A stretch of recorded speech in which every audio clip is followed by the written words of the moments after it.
يوسف، ايه ده؟ انت رايح فين كده؟ ده اخويا حمد اتصل عليا وجاي، فانا نازله قبله. خش حماد اخوك. ايه يعني حماد اخوك اتصل عليك؟ ما يجي يا ست. هو حماد اول مره يجي لك؟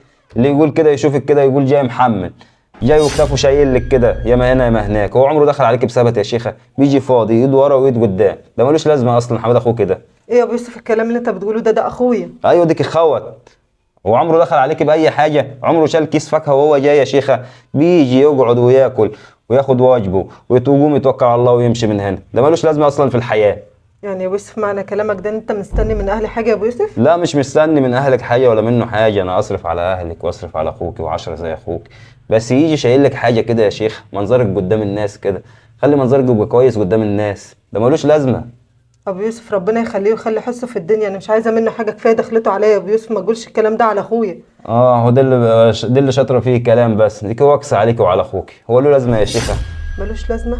يمكن ملوش لازمه عندك انت، بس اللي لازمه عندي انا اخويا، ربنا يخليه، كفايه دخلته عليا، زي ما اختك بتفرح بدخلتك عليها انا بفرح بدخلة اخويا عليا، حتى لو فاضي مش شايل حاجه. ايه يا اختي؟ اخوك ايه ده مش لاقي ياكل، انت هتقارن اخوك بيا؟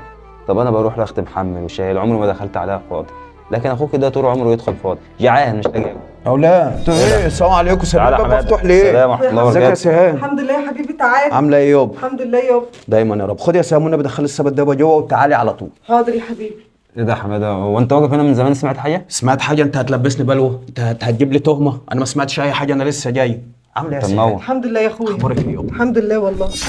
بص يا سهام، انا قسما بالله يا بنتي لو بايدي انا امد ايدي اجيب لك حته من السما، انا نفسي الم الدنيا كلها اجيبها لك وانا جاي، بس حظك اخوك غلبان صاحب عيال ما باليد حيله، ربنا وعدك باخ قلبه طيب بس مش معاه فلوس، جهد واسع جوه عايز يعمل حاجات كتير بس جسمك ربك نصيب. عندك اخ قلبه يسع الدنيا بس مش معاه يشيل ويجيب، حقك عليا سامحيني سامحيني عشان في يوم من الايام سمعت كلمه بسببي. يا بنت الناس قسما بالله انا لو عليا انا اشيل عينيا اديها لك، لو طلبت عينيا هتاخديها، بس معلش يابا حظك كده في اخوك غلبان على جد حالك، معلش يا يا سام. اخويا ربنا يخليك ليا يا اخويا، ربنا كفايه يخليك يابا. دخلتك عليا. خش يا سام شوف انت كنت بتعملي ايه، روح يابا. يا حماده طب احنا يابا هنتكلم بس. على الباب، اتفضل. طيب اتفضل دلوقتي، اتفضل دلوقتي عشان شال ثبت، عشان جاب ثبت. اسمعني يا جوز اختي، انا عايز اقول لك حاجه، انا بديك اغلى حاجه في الدنيا، بديك اختي شغاله لك خدامه اجل ما فيها، بيبقى في كلمه شكرا ما تقفش تعايرها باخوها. راجل ناقص قوي اللي يقول لمراته اخوك ما بيجيبش ليه، راجل جعان قوي اللي يقول لمراته اهلك ما بيجيبوش حاجه ليه، راجل مش راجل اللي يتجوز وهو حاطط في دماغه انه بعد كده اعتماده على اهل مراته. ليه يا اسطى؟ ليه تقول عليا كده يا اخي؟ اخوك كل يوم جاي ايد ورا وايد قدام، والله العظيم ما بايدي، قسما بالله انا لو اطول اديها عليا انا هعملها. مفيش يا عم، احنا اولاد ناس واولاد اصول، احنا فقراء بس بنود بنحاول نزور، قاعدين بدخل عليها فاضي بدل ما يقول اخوها ما بيجيش خالص.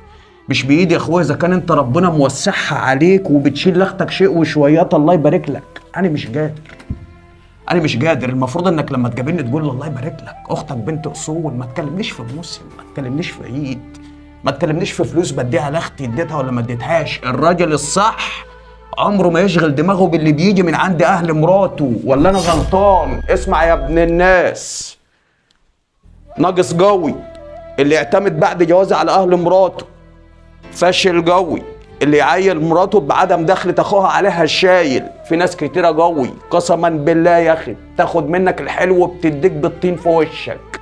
افتكروا لها حاجة حلوة، افتكر لاخوها حاجة حلوة، افتكر لابوها حاجة حلوة، كنت بتروح كانوا بيشيلوك من على الارض الشيل، في ثانية كده تنسى ده كله. يا ابن الناس لو انت اتجوزت وعامل حسابك بعد الجواز على عيلة مراتك واللي جاي من هناك، انت مش راجل يا ابن الناس. ما تاخدش الحلو وفي ثانية تبيع وترمي بالشر في الوش. راجل ناقص اللي عايتب مراته ولا يعايرها بعدم دخلة اخوها شايل. اخوك جاي وايد ورا وايد قدام، اخوها كبر رب علم جهز بعت لك خدامة شايلك انت واهلك، الله يبارك لك. من الاخر الراجل اللي يعاير مراته بعدم شيل اهلها ودخلتها عليهم راجل ناقص. السلام عليكم ورحمة الله وبركاته.